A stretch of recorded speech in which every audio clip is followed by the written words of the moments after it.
Hello guys, welcome to our YouTube channel entrance वाला। This is Parmeet, your English educator. तो आज हम आपके लिए लेकर आ गए हैं फर्स्ट फ्लाइट की जो पहली दो पोएम है, that is fire and ice and dust of snow. बहुत ही ज्यादा इंटरेस्टिंग पोएम है। हमें एक्चुअल में हमारी रियल लाइफ से जोड़ती है, मतलब हमारा कनेक्शन शो करती है हमारी रियल लाइफ से। ऐसा नहीं है कि बस इमेजिनरी कोई भी बात उन्होंने लाकर बता दी है, नहीं। ये दोनों पोएम ही रॉबर्ट फ्रॉस्ट ने लिखे, जो कि एक बहुत फेमस पोएट है। ओके।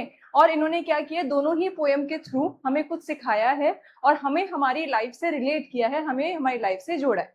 तो वन बाय वन हम दोनों पोएम को सीखेंगे और इनकी लाइन बाय लाइन एक्सप्लेनेशन को समझते हैं और इनका समरी देखेंगे पूरा। राइट। अब सबसे पहले आ जाते हैं हम फायर एंड आइस पर।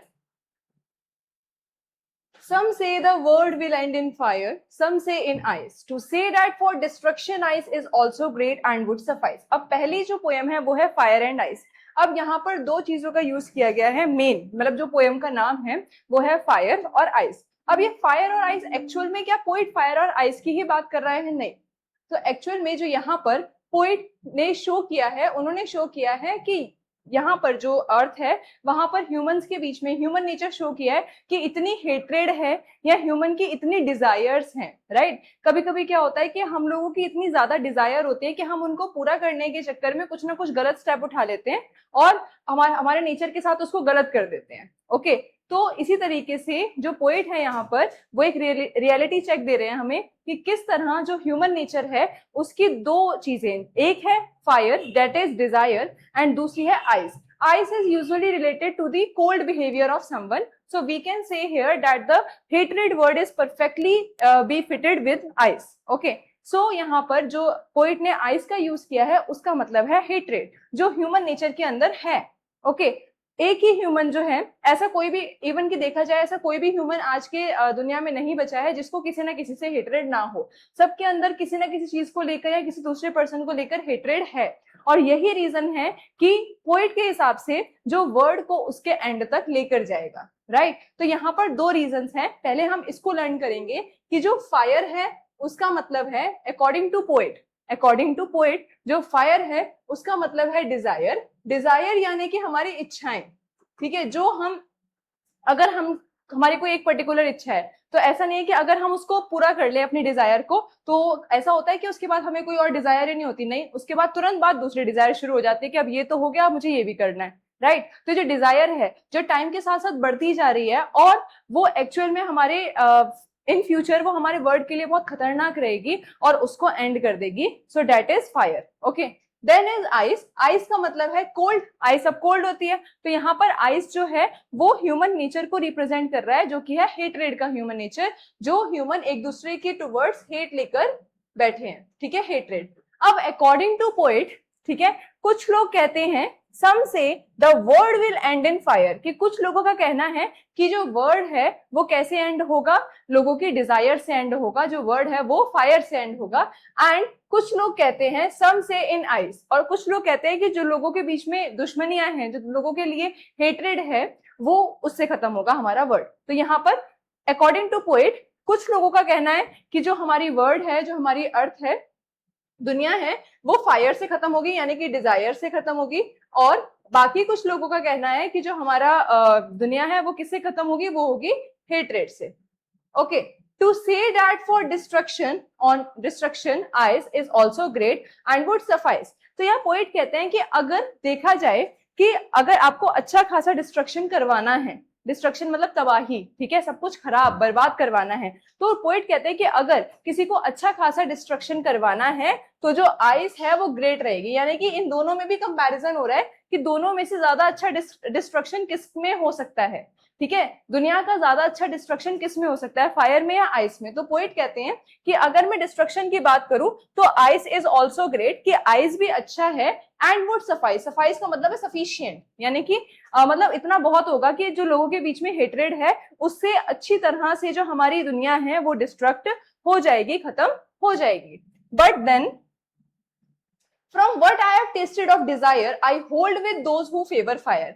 अब यहाँ कहते हैं कि मेरे हिसाब से जो है आइस भी एक बहुत अच्छा फैक्टर है जिससे हमारी दुनिया डिस्ट्रक्ट हो सकती है, डिस्ट्रॉय हो सकती है। लेकिन उन्होंने डिजायर को भी टेस्ट किया है, यानी कि जो उनकी दूसरी जो हमारा दूसरा फैक्टर है फायर, डेट इज डिजायर। तो पोएट कहते हैं कि मैंने इस चीज को खुद फेस किया है, मैंने इस चीज को खुद मतलब खुद टेस्ट किया है कि किस तरीके से जो डिजायर है वो आपको आपके एंड तक ले जा सकती है। तो यहाँ पर कह रहे हैं वो, from what I have tested of desire I hold with those who favour fire. तो मैं उन्हीं के साथ खड़ा हूं जो कि फायर को फेवर करते हैं। देखो ध्यान से, अब यहाँ पर पोइट ऐसा बिल्कुल भी नहीं चाह रहे हैं कि दुनिया खत्म हो जाए, ठीक है, ये थोड़ी कंट्रास्टिंग स्टोरी है। वो अपने आइडियाज से बताना चाह रहे हैं। वो कहते हैं कि अगर इस दुनिया को खत्म होना है तो ice is also a great option, ठीक है, कि अगर सबके मन में दुश्मनी आ जाएगी, हेट्रेड आ जाएगी, तो दुनिया आराम से खत्म हो जाएगी। जब कोई भी किसी से प्यार नहीं करेगा, सब लोग एक दूसरे से दुश्मनी रखना शुरू करेंगे और कोई किसी के लिए बिल्कुल भी पोलाइटनेस या फिर कोई भी प्यार नहीं रखेगा, तो उसके बाद वो दुनिया खत्म होनी ही है। लेकिन जो पोएट का खुद का एक्सपीरियंस है, राइट, जो उन्होंने खुद ने टेस्ट किया है, जो उन्होंने खुद ने फील किया है, उनके हिसाब से पोएट उन लोगों के साथ खड़े हैं जो कि फायर के फैक्टर में बिलीव करते हैं कि फायर यानी कि जो डिजायर है उससे ज्यादा डिस्ट्रक्शन हो सकता है एज कंपेयर टू आइस। मतलब उनका कहना है कि आइस से भी होगा और फायर से भी होगा, दोनों डिस्ट्रक्टिव फोर्सेस हैं, राइट। लेकिन अकॉर्डिंग टू पोएट और according to poet's experience, according to poet's reality, he knows and he favor that those who are standing with fire or desire, that the world will end with desires of people, he will stand with those only. Okay, तो अब ये question आ सकता है कि according to poet वो किसको favour कर रहे हैं, आइस को या फिर फायर को। But if it had to perish twice I think I know enough of hate. लेकिन पहली बार जो दुनिया खत्म होगी वो तो चलो मेरे जैसे, अगर मैं किसी को फेवर कर रही हूँ तो मैं चाहती हूँ कि वो चीज मेरे हिसाब से हो जाए, लेकिन बाद में अगर दूसरी बार भी वही सेम चीज होनी हो तो मैं सोचूंगी कि हाँ वो दूसरी बार जो होनी है सेम चीज, वो चाहे दूसरे वाले की मर्जी के हिसाब से हो जाए, लेकिन पहली बार वही हो जो मैं फेवर कर रही हूँ। तो यहाँ पर जो पोइट है वो फेवर कर रहे हैं डिजायर को और फायर को, कि जो अच्छी खासी दुनिया है वो डिजायर से खत्म होगी लोगों की। लेकिन अगर दुनिया को दोबारा खत्म होने का मौका मिले, अगर दुनिया को दोबारा खत्म होना हो, पेरिश ट्वाइस मतलब दोबारा तबाह होना हो, दोबारा खत्म होना हो, तो आइस भी एक अच्छा ऑप्शन है। मतलब आइस भी एक बढ़िया ऑप्शन है जिससे ये दुनिया खत्म हो सकती है। तो बेसिकली इस पोएम में है क्या, पोइट ने एक कंट्रास्ट शो किया है ह्यूमन नेचर का, ठीक है, कि किस तरीके से हम ह्यूमन नेचर के चलते, क्योंकि अब हेट्रेड भी ह्यूमन का नेचर है और डिजायर भी ह्यूमन का नेचर है, तो किस तरीके से हम ह्यूमन नेचर के चलते बाकी सब चीजों को इग्नोर कर रहे हैं, ठीक है, बिल्कुल भी अपने जो नेचर है उसका ध्यान नहीं रख रहे हैं। और अगर मतलब नेचर का तो हम क्या ही ध्यान रखेंगे, हम लोग अपने आसपास वाले लोगों का ही नहीं ध्यान रख रहे हैं, उन्हीं के लिए हम इतनी हेट्रेड पाल कर बैठे हैं, और उसके बाद हम लोग अपनी डिजायर्स को इतना बढ़ा रहे हैं जो कि एक्चुअल में नेचर को नुकसान पहुंचा रहा है, राइट। तो यहाँ पर पोएट ये बता रहे हैं कि ये जो दुनिया है ये इन दो रीजंस की वजह से खत्म हो सकती है, दैट इज हेट्रेड और डिजायर, ठीक है। Ice symbolise hatred and fire symbolise desire, and the poet stands with those, कि पोएट किनके साथ खड़ा है, जो किसको फेवर करते हैं, डिजायर को, क्योंकि उनका वो खुद का पर्सनल एक्सपीरियंस है। शायद उनकी भी कोई ऐसी डिजायर रही होगी जिसकी वजह से उनको बहुत ज्यादा नुकसान उठाना पड़ा, राइट। तो उनके पर्सनल एक्सपीरियंस के हिसाब से वो उनको फेवर करते हैं जो कि ये इस एक्सटेंट पर ले आए हैं वर्ड को कि वो फायर से खत्म हो, और अगर वर्ड को दूसरी बार खत्म होना हो, अगर वर्ड को दूसरी बार डिस्ट्रक्ट होना हो या डिस्ट्रॉय होना हो, तो जो बेटर ऑप्शन रहेगा वो रहेगा आइस, ठीक है। तो ये है poem written by Robert Frost. To say that for destruction ice is also great and would suffice. चलिए थीम्स एंड मीनिंग, अब इसका थीम और मीनिंग पढ़ लेते हैं इस पोएम का। The main theme of fire and ice is the destructive power of human emotions. मैंने बताया कि ह्यूमन के बारे में बात की गई है, हमारे इमोशंस के बारे में बात है, क्योंकि जो हमारे डिजायर्स हैं वो भी एक्चुअल में हमारी इमोशन है, और जो हमारी हेट्रेड है वो भी हमारे इमोशंस है। तो ये कह रहे हैं कि जो ह्यूमन की इमोशंस है उसमें कितनी ज्यादा डिस्ट्रक्टिव पावर हो सकती है, किसी को बर्बाद करने की पावर हो सकती है। In the poem fire represent desire, जो फायर है वो किसको रिप्रेजेंट कर रहा है, डिजायर को, यानी कि हमारी इच्छाओं को, पैशन को, और अनकंट्रोल्ड वांट्स, हमारी अनकंट्रोल्ड वांट्स को। मतलब कि वही वाला एग्जांपल हो गया कि जब हम एक चीज को बाय करने का गोल रखते हैं, ठीक है, तो जब हमारा वो पूरा हो जाता है तो क्या हम उससे सेटिस्फाई हो जाते हैं, नहीं होते। उसके बाद हमें होता है कि नहीं अब एक और चीज चाहिए, अब एक और चीज चाहिए। चलो ये तो मैं छोटी चीजों का एग्जाम्पल दे रही हूँ, लेकिन किसी किसी की डिजायर इतनी बड़े लेवल पे होती है कि वो बहुत ज्यादा डिस्ट्रक्टिव फोर्स में आ जाती है। Right, while ice represent hatred, coldness and lack of emotion. जो आइस है वो बेसिकली किसको रिप्रेजेंट कर रही है? हेट्रेड को, नफरत को, ठीक है, कोल्डनेस को, यानी कि कोई किसी से प्यार से बात नहीं कर रहा, सब जेलस हैं एक दूसरे से, सब लोग एक दूसरे का के जैसा बनना चाहते हैं, ठीक है, तो ये है lack of emotions. Robert Frost suggests that either of these extreme emotions, if allowed to grow without control, could destroy the world. ये लाइन बहुत अच्छी है। According to Robert Frost, वो कहते हैं कि अगर इन दोनों में से कोई सा भी एक फोर्स को अगर हम अलाउ करते हैं कि वो हमारे सिर पे हावी हो जाए, ठीक है, इन दोनों में से किसी भी ह्यूमन नेचर को अगर हमने अलाउ किया और उनको कंट्रोल नहीं किया कि वो हमारे ऊपर हावी हो जाए, तो इट इज 100% श्योर कि हमारा जो वर्ल्ड है वो डिस्ट्रक्ट हो जाएगा। राइट, अब आगे देखते हैं। The poet also shows self awareness because he has personally experienced both desire and hatred। अब मैंने बताया कि उनका पर्सनल एक्सपीरियंस था, तो उन्होंने सेल्फ अवेयरनेस ही बताया कि वो खुद से अवेयर हो चुके हैं, ठीक है, वो इन सब चीजों से अवेयर हो चुके हैं, तब जाकर वो ये कहीं लिख पा रहे हैं कि उनका खुद का एक्सपीरियंस क्या रहा। Right, He understands how powerful and destructive these emotions can be। और जब हम खुद कुछ फेस कर लेते हैं तो हमें उसके कॉन्सिक्वेंसेस पता होते हैं कि आगे जाके वो क्या प्रॉब्लम क्रिएट कर सकते हैं, कितना डिस्ट्रक्शन कर सकते हैं। तो जब यहाँ पर पोएट ने खुद एक्सपीरियंस कर ही लिया इन सब चीजों को, तो वहां पर वो ये जान चुके हैं कि ये इमोशंस कितने ज्यादा डिस्ट्रक्टिव हो सकते हैं। Another important theme of the poem is the possibility of the end of the world। अब एक और इंपॉर्टेंट थीम था, देखो पहला तो था सेल्फ अवेयरनेस और दूसरा था destructive force of human nature, कि हमारे ह्यूमन नेचर के डिस्ट्रक्टिव फोर्स क्या क्या है, ठीक है, और उसके बाद सेकंड है कि उनकी सेल्फ अवेयरनेस, उन्होंने खुद कुछ रियलाइज किया और उस रियलाइजेशन के हिसाब से उन्होंने यहाँ पर ये पोएम में लिखा। अब इसमें तीसरा फैक्टर आता है कि possibility of the end of world, कि दुनिया कैसे खत्म हो सकती है, पॉसिबिलिटी, ठीक है, हो जाएगी नहीं, हो सकती है। However, Frost represents this serious idea in a simple and conversational manner। अब यहाँ पर उन्होंने कोई ऐसा बिल्कुल भी एग्जैक्ट पॉइंट तो नहीं बताया है, उन्होंने जस्ट एक कन्वर्सेशन किया है, एक कन्वर्सेशनल मैनर में, और बड़े ही सिंपल मैनर में उन्होंने इस चीज को डिस्क्राइब किया है, बेसिकली तीनों ही चीजों को डिस्क्राइब किया है। This contrast between the casual tone and the serious subject make the poem feel personal yet disturbing.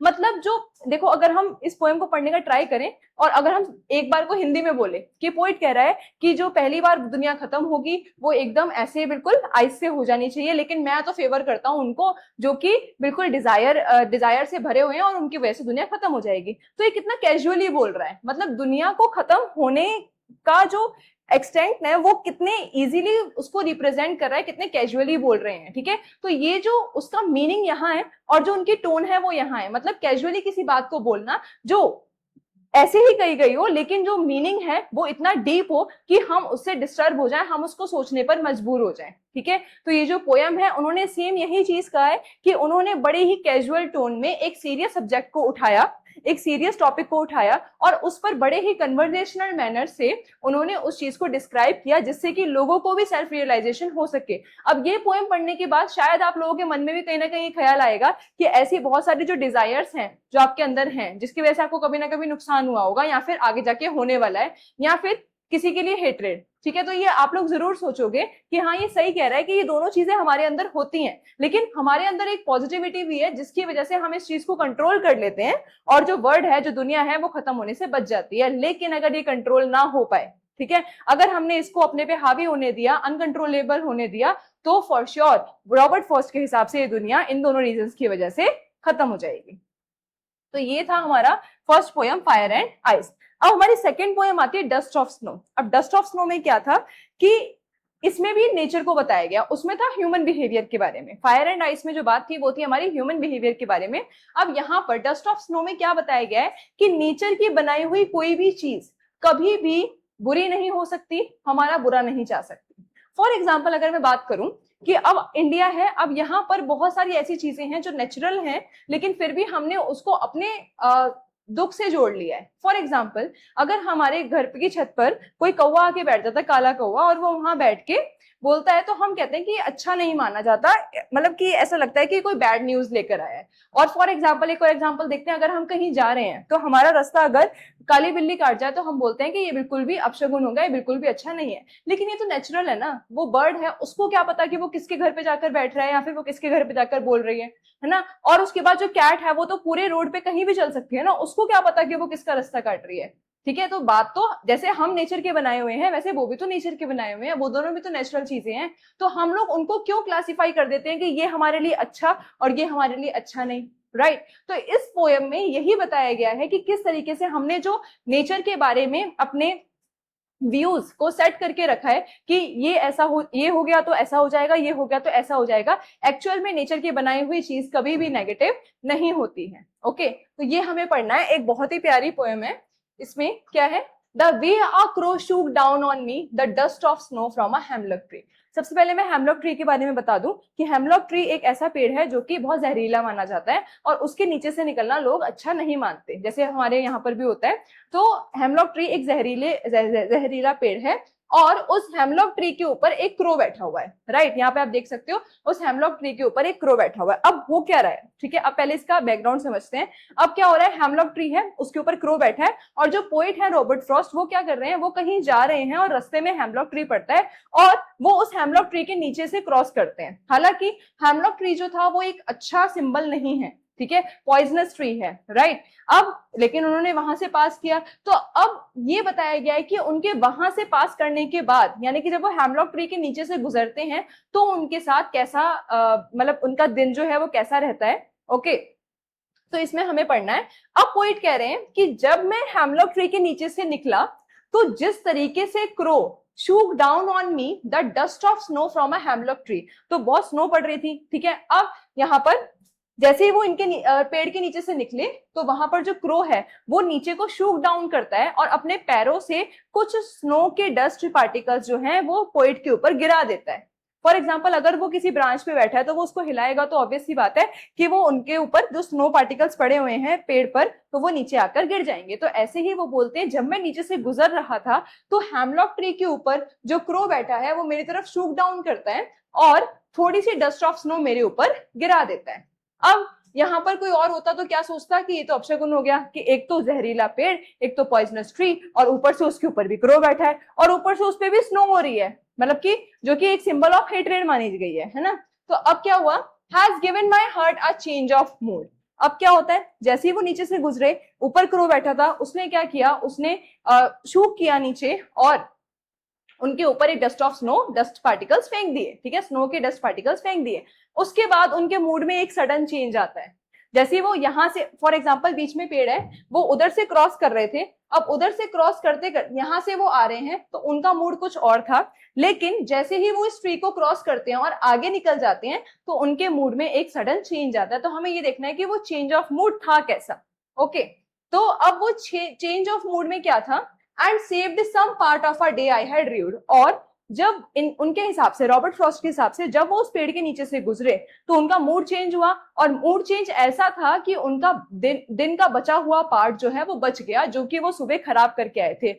उनका कहने का मतलब है कि जब वो हेमलॉक ट्री से पहले थे, यानी कि जब वो हेमलॉक ट्री पे नहीं पहुंचे थे, तब पहले उनका दिन बिल्कुल भी अच्छा नहीं था। Maybe because of some reasons उनका दिन बिल्कुल भी अच्छा नहीं था, उनका मूड बहुत ज्यादा खराब था। लेकिन वो जैसे ही हेमलॉक ट्री को क्रॉस करते हैं और वो वाला इंसिडेंट होता है कि जो क्रो है वो नीचे शूट डाउन करता है और उनके ऊपर डस्ट ऑफ स्नो पार्टिकल्स फेंक देता है, तो जैसे ही वो उनके ऊपर आकर गिरते हैं तो उनका मूड में एक सडन चेंज होता है और जो उनके दिन का बचा हुआ पार्ट है, यानी कि जो आने वाला पार्ट है, ट्री से गुजरने के बाद वाला जो दिन का पार्ट है वो अच्छा गया, जो कि उन्होंने सुबह अपना खराब कर लिया था। ठीक है, तो यहाँ पर इतनी ही पोयम है। तो यहाँ पर बेसिकली क्या बताया गया कि हालांकि हम लोगों ने ये थिंकिंग बना रखी है कि जो हेमलॉक ट्री है वो पॉइजनस है, जो क्रो है वो अच्छा सिंबल नहीं है, राइट। लेकिन हुआ क्या, एक्चुअल में हुआ क्या कि उनका मूड पहले बहुत खराब था, लेकिन जैसे ही ये वाला इंसिडेंट होता है उनका मूड अच्छा हो जाता है। तो इससे क्या पता लगता है कि नेचर की चीज को हम कभी भी एज अ अच्छा या एज अ बुरा क्लासिफाई नहीं कर सकते हैं। ठीक है, कभी कभी तो ऐसा भी होता है, हम लोग भी तो नेचर के बनाए हुए हैं। अब हम किसी को देखकर, जस्ट किसी को देखकर हम ये नहीं बोल सकते कि एक अच्छा पर्सन है, एक बुरा पर्सन है। हमें उसके साथ बैठना होगा, हमें उसको समझना होगा, है ना, देन वी कैन टेल कि whether the person is good और नॉट। तो इनके साथ भी तो सेम चीज करो ना। अब आपकी छत पे आके क्रो बैठा है तो आपको कैसे पता लगा कि वो बुरा ही कुछ बोल रहा है या वो अच्छा ही कुछ बोल रहा है ना। तो ऐसा नहीं है, हम लोगों ने बस थिंकिंग बैठा ली है, लेकिन यहाँ पर पोइट ने साफ साफ ये बता दिया है कि जो नेचर है वो कभी भी नेगेटिव नहीं होता है। It is always about circumstances, कैसे हैं उस पॉइंट ऑफ टाइम के। ओके इसका थीम देख लेते हैं. The poem dust of snow shows how a small and unexpected movement in nature can change a persons mood. उनके हिसाब से वो क्या कहते हैं कि नेचर में बहुत ही छोटा सा और बहुत ही अनएक्सपेक्टेड सा मूवमेंट अगर अकर हो जाए, क्योंकि ये कोई बहुत बड़ी बात नहीं थी जो नोटिस भी करी जा सके, ये तो नॉर्मल चीज है कि स्नो हो रही है, ऊपर कोई बर्ड बैठी है, उसने हल्का सा ब्रांच हिलाया और आपके ऊपर स्नो आके गिर गई. ओके तो ये कोई बहुत बड़ा इंसिडेंट नहीं हुआ, बट एक अनएक्सपेक्टेड चेंज था जो हुआ और उससे उनका पूरा मूड ही चेंज हो गया. When a crow shakes snow from a hemlock tree onto the poet, his sad mood changes and he feels better. कि जब जो क्रो है वो उनके ऊपर डस्ट शेक करता है तो उनका जो सैड मूड है वो चेंज हो जाता है and he became happy. He feels better. The poem teaches us that even simple moments in nature can bring happiness and help us forget our worries. तो इसलिए पोइट कहते हैं कि आप नेचर में जाओ, नेचर में घूमो, क्योंकि नेचर में ऐसे कोई छोटे छोटे मूवमेंट्स होते हैं जो कि आपकी वरीज को और आपकी प्रॉब्लम्स को आप उनसे रिलैक्स हो पाते हो because of some natures movement. क्योंकि हम लोग भी कभी बोलते हैं ना कि यार बहुत फ्रस्ट्रेटेड हो रहे हैं, चलो कहीं पहाड़ों पे घूमने चलते हैं, ठीक है, कोई अच्छी जगह चलते हैं, ठीक है, कोई मतलब कहीं बड़ी जगह घूमने चलते हैं. तो वो सब हम क्या करने जा रहे हैं, नेचर को देखने तो जा रहे हैं. और जब नेचर को देखेंगे तो हमारा सारा स्ट्रेस जो है रिलीफ हो जाएगा और उसके बाद हमें हमारी जितनी भी प्रॉब्लम्स हैं और जितने भी वरीज हैं उनसे टेम्पररी छुटकारा मिल जाएगा, या फिर उनको सॉल्व करने का जो हमारे पास माइंड सेटअप होगा वो हमें मिल जाएगा. क्योंकि जब हम शांति में होंगे, जब हमारे साथ नेचर होगा तो वो हमें सोचने का मौका देता है. ठीक है, तो ये है हमारी दूसरी poem, that is dust of snow. तो यही तक था हमारा आज का लेक्चर. हम लोग दोनों पोयम बहुत अच्छे से कर चुके हैं, फायर एंड आइस और डस्ट ऑफ स्नो. मिलेंगे नेक्स्ट चैप्टर में. Thank you so much.